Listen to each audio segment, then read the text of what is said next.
जोहार, मैं आनंद कुमार और आप देख रहे हैं जनमन की बात। दोस्तों, इस वक्त मैं धनबाद में हूं और हमारे साथ एक मेहमान हैं।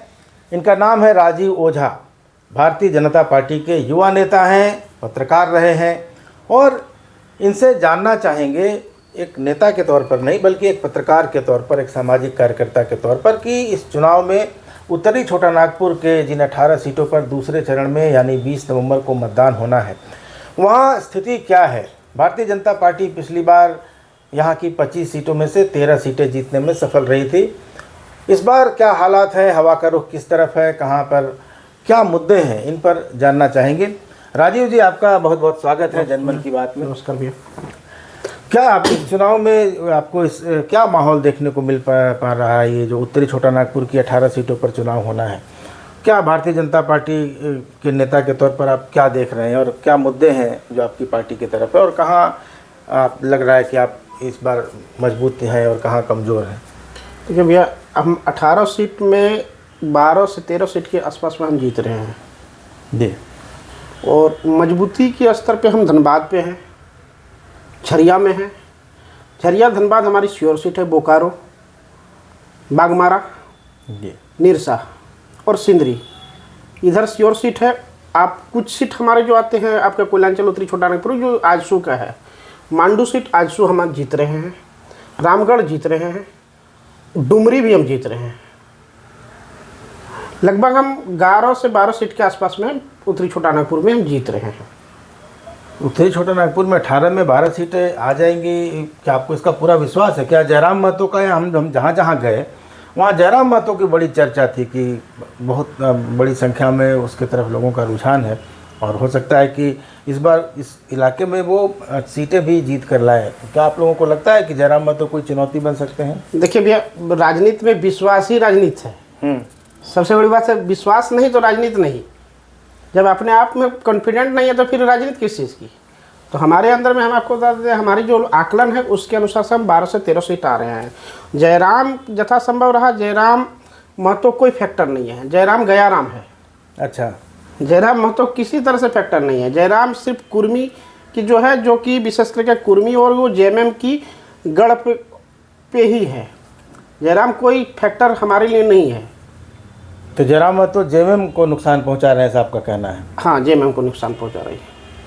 मुद्दे क्या हैं? बीजेपी, आपको क्या लग रहा है कि किन मुद्दों के चलते बीजेपी को 12 से 13 सीट आ सकती है? क्योंकि झारखंड मुक्ति मोर्चा तो मैया सम्मान योजना को लेकर बढ़ रहा है, 200 यूनिट फ्री बिजली को लेकर बढ़ रहा है, कल्पना सोरेन जिस तरह से सभाओं में भीड़ जुटा रही हैं, तो जेएमएम का या इंडिया ब्लॉक का तो दावा है कि वो इस बार बहुमत से सरकार बनाएंगे। भारतीय जनता पार्टी के पक्ष में क्या क्या बातें आपको दिखाई देती हैं? भारतीय जनता पार्टी के पक्ष में है, हम जोहार आवाज़ देंगे। गोगो दीदी है, उनके बाद हमारी कार्यकाल रघुवर सरकार की 5 साल के जो कार्यकाल के विकास है, उस विकास को हम गिनवा के जा रहे हैं। और इनके भ्रष्टाचार देखिए, इन सरकार में सिर्फ भ्रष्टाचार ही भ्रष्टाचार है। तो भ्रष्टाचार मुद्दा हम इनके सबसे पहले है।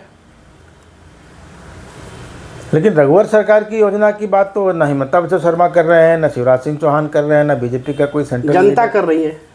जनता कर रही है। जनता कर रही है। अच्छा, ये जो नारा जो योगी जी ने आके दिया, यहाँ बटोगे तो कटोगे और एक रहोगे तो सेफ रहोगे, इसमें मोदी जी ने जोड़ दिया है, इसका क्या असर दिखाई दे रहा है? कोई असर है इसका? एक असर ही असर है। बटोगे कटोगे का पूरी असर है। हमारे जो भाजपाई कोर वोटर था, जो इतने हमारे 70% था, वहाँ पे हम 90 से 80%, 100% के आसपास में हो गए। और वो बटोगे कटोगे नारा नहीं, हकीकत है। अच्छा, ये हकीकत है। बटोगे कटोगे, आप एक लाठी रखिए सब टूट जाएगी, 10 लाठी रखिए टूटेगी ही नहीं। तो बटोगे कटोगे अर्थ ये है, उसका अर्थ दूसरा चीज़ नहीं है। अच्छा, टुंडी में जहाँ के आप रहने वाले हैं, वहाँ से आप टिकट की दावेदारी भी कर रहे थे। टुंडी में क्या स्थिति रहने वाली है इस बार? टुंडी में मथुरा महतो वहाँ 3 बार से चुनाव जीत रहे हैं, जयराम महतो की पार्टी भी वहाँ खड़ी है, भाजपा के विकास महतो वहाँ खड़े हैं। तो वहाँ क्या त्रिकोणीय मुकाबले में आपको क्या लग रहा है कि वहाँ बीजेपी के जीतने के कितने आसार? देखिए, टुंडी सीट फाइट है, त्रिकोणीय समीकरण बन रही है, लेकिन टुंडी सीट हम जीत रहे हैं क्योंकि कुर्मी वोट जो है वो जेबी केसेस काट रही है। कुर्मी वोट जेबी केसेस काट रही है। सॉलिड हमारी जो वोट है, हमारी पॉकेट वोट है, पॉकेट वोट से ज़्यादा हम वोट ले रहे हैं। हमें आदिवासी भी वोट अब की बार मिल रही है। अच्छा, तो इसके अलावा टुंडी से सटी हुई सीट बाघमारा है, वहाँ भी हम लोग घूम के आए थे। वहाँ बाघमारा हम जीत रहे हैं। वहाँ चर्चा यह है कि वहाँ भाजपा और कांग्रेस के जो जलेश्वर महतो, उनके साथ साथ एक और निर्दलीय कोई मत तो नहीं है, सिर्फ वह शरद मत तो है, दूसरा कोई मत तो नहीं है। रोहित यादव की बहुत चर्चा है वहाँ। रोहित यादव है, अपनी यादव जगह पे होगी, यादव की जगह पे है, लेकिन वह सिर्फ शरद यादव है, शरद महतो है, यादव नहीं, सॉरी शरद महतो है। झरिया पर अभी आपने कहा कि आप जीत रहे हैं। झरिया हमारी श्योर सीट है, झरिया धनबाद मेरा श्योर सीट है, ये मेरे लिए वॉक ओवर है। कैसे, इस आधार, किस आधार पर कह रहे हैं आप? 5 साल हमारे रागिनी सिंह जमीन पे रहे हैं, 5 साल हारने के बाद भी वो 5 साल तक जो जमीनी स्तर पे रहे। झरिया विधायक ने उसने घरेलू महिला बोले थी, उन्होंने तो करके दिखाया। 5 साल कहाँ गायब रह गई थी वो। झरिया में विकास के कुछ काम नहीं हुए क्या? कोई विकास के काम नहीं है, आज भी अग्नि प्रभावित है। आज भी जाइए आप झरिया में, कब गिर जाइएगा खाई पे पता नहीं चले। झरिया हो जाएगा आपका, पूरे तरह से कर देगा आपको करिया। तो फिर झरिया के विकास के लिए भाजपा के पास क्या योजना है? पूरी तरह से हम झरिया को विकास का पूरे तरह से मेरे फंड है। झरिया के हम पुनर्विकास करेंगे, अग्नि प्रभावित क्षेत्र पे काम करेंगे। तो अब भाजपा यहाँ से अगर 12-13 सीटें ले आएगी तो फिर संथाल परगना की तो जरूरत नहीं पड़ेगी, मुझे लगता है। मुझे संथाल परगना में मेरी जरूरत है।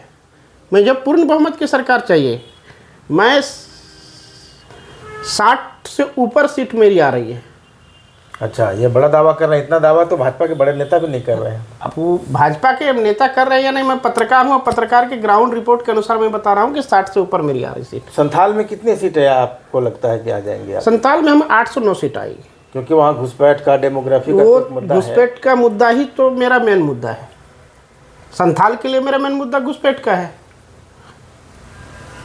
तो संथाल में कौन कौन सी सीटें आपको लग रहा है कि वहाँ आप ले आएंगे? क्योंकि वो जेएमएम का बड़ा गढ़ है, वहाँ लोग कहते हैं कि वहाँ आदिवासी। जेएमएम का गढ़ था, भूतकाल हो गया, वर्तमान काल की बात करिए सर। वर्तमान काल हमारा गढ़ है। तो आपको पूरा विश्वास है कि अब सरकार... वो भगवागढ़ है, हरागढ़ खत्म। तो लोकसभा चुनाव में तो नहीं रहा भगवागढ़। देखिए, लोकसभा चुनाव में प्रधानमंत्री को वोट करता है, लोकसभा चुनाव में सीधी मोदी जी को वोट करता है। मोदी एक फेस देख के वोट करता है, चेहरा। विधानसभा चुनाव अपना प्रत्याशी को देख के वोट करता है, और यहाँ की सरकार को, काम को देख के वोट करता है। वहाँ देश बनाता है, यहाँ सरकार बनाता है। उस टाइम प्रधानमंत्री के लिए उद्देश्य बनाया जाता है, और यहाँ पे अपना विधानसभा क्षेत्र में व्यक्ति के अनुसार सरकार बनाता है। व्यक्ति विशेष पे सरकार बनती है यहाँ पे। तो यहाँ कोई विधानसभा में कोई एक मुद्दा काम कर रहा है, या हर विधानसभा क्षेत्र के अपने अपने मुद्दे हैं, उस हिसाब से यहाँ पर? देखिए, विधानसभा चुनाव में तो सर जी, आप भी एक पत्रकार हैं, इस नाते के जानते ही होंगे कि विधानसभा चुनाव में हर विधानसभा में अलग अलग मुद्दे होते हैं। हर विधानसभा का अलग मुद्दे होते हैं। ठीक है, पार्टी अपनी अलग चीज़ से किस तरह से बनाते हैं मैनिफेस्टो, वो अलग चीज़ है, लेकिन हर विधानसभा के हर प्रत्याशी का अलग मुद्दा होता है। हर विधानसभा ने कुछ न कुछ अलग तरीके से रखा जाता है। उत्तरी छोटा नागपुर में हम लोग जितना घूमे, उसमें रोजगार एक बड़ा मुद्दा निकल के सामने आया। लोगों की शिकायत थी कि बेरोजगारी बहुत अधिक है।